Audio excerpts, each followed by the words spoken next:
নমস্কার বন্ধুরা, কেমন আছো সবাই? লিলিয়ান অদ্রিজা মামের এই ছোট্ট ব্লগটিতে সবাইকে স্বাগত জানাই।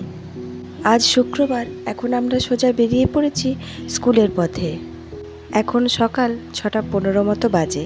সকালবেলায় ঘুম থেকে উঠিয়ে খাইয়ে দাইয়ে ড্রেস পরিয়ে এদেরকে গাড়িতে ওঠানো ভীষণ চাপের।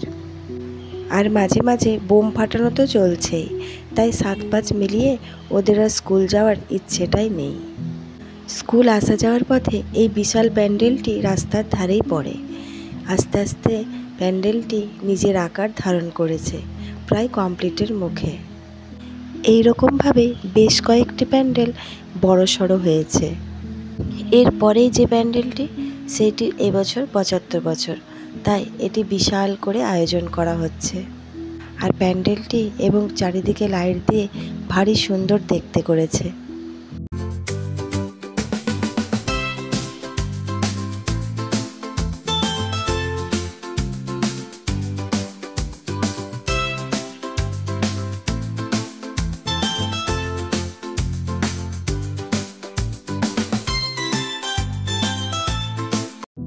রাস্তায় যেতে যেতে পরপর প্রচুর প্যান্ডেলগুলো দেখলে পুজোর আনন্দে মনটা একেবারে ভরে ওঠে।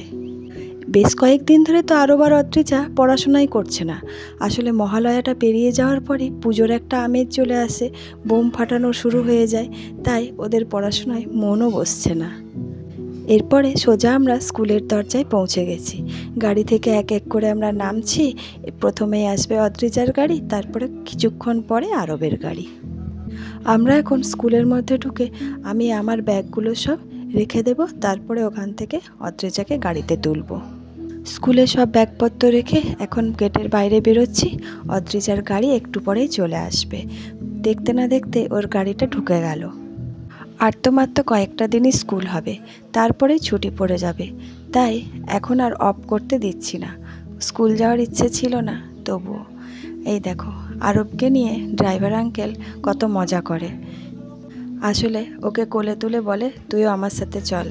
একই স্কুলে পড়ে, কিন্তু টাইমটা যেহেতু আলাদা, তাই আলাদা গাড়ি। গাড়িটা স্কুলের পথে রওনা দেওয়ার পরে আমরা স্কুলে ঢুকে পড়ি।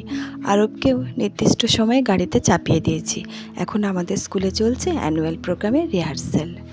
প্রত্যেকটি ক্লাস ওয়াইজ ডান্স প্র্যাকটিস চলছে। ছোট ছোট বাচ্চাদের শেখানোটাই সবচেয়ে বেশি চাপের। এরপরে আমরা সোজা চলে এসেছি স্কুলের পাশেই হনুমান মন্দিরে। তার কারণ অ্যানুয়াল প্রোগ্রামটি এখানেই অনুষ্ঠিত হবে।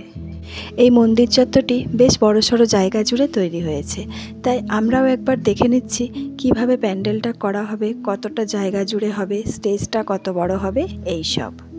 ভেতরে দেখতেই পাচ্ছ হনুমানের মূর্তি। ঠিক এর পাশেই হচ্ছে আমাদের প্যান্ডেল। এই প্যান্ডেল দেখতে আমরা বেশ কয়েকজন এলাম, কারণ স্টেজটার মাপ না নিলে গ্রুপ ডান্সগুলোতে কে কীভাবে দাঁড়াবে সেটা আমাদের ঠিক করে নিতে হবে। তো যাই হোক, এরপরে আমি এখান থেকে সোজা বেরিয়ে পড়ছি, কারণ ক্লাসটা নিতে হবে। আর বেশিক্ষণ টাইম নেই, একটু পরেই ছুটি হয়ে যাবে।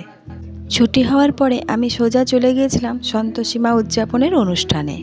আমাদের স্কুলে এক মিসের আজকে সন্তোষী মায়ের উদযাপন দিবস, তাই আজ আমি স্কুল থেকে এখানেই ডাইরেক্ট চলে এসেছি। এখন আমি লুচির জন্য ময়দাটা মেখে নিচ্ছি। আর ওইখানে দিদির মাকে দেখলে কুমড়োটা কেটে নিচ্ছে সবজি হবে বলে। ময়দাটা আমার মাখা হয়ে গেছে। এরপরে এটাকে ভালো করে ঢাকা দিয়ে রেখে দেওয়া হবে। কিছুক্ষণ পরই শুরু হবে বেলাবেলি। এই যে এবার আমরা বসে পড়েছি লুচি বেলতে।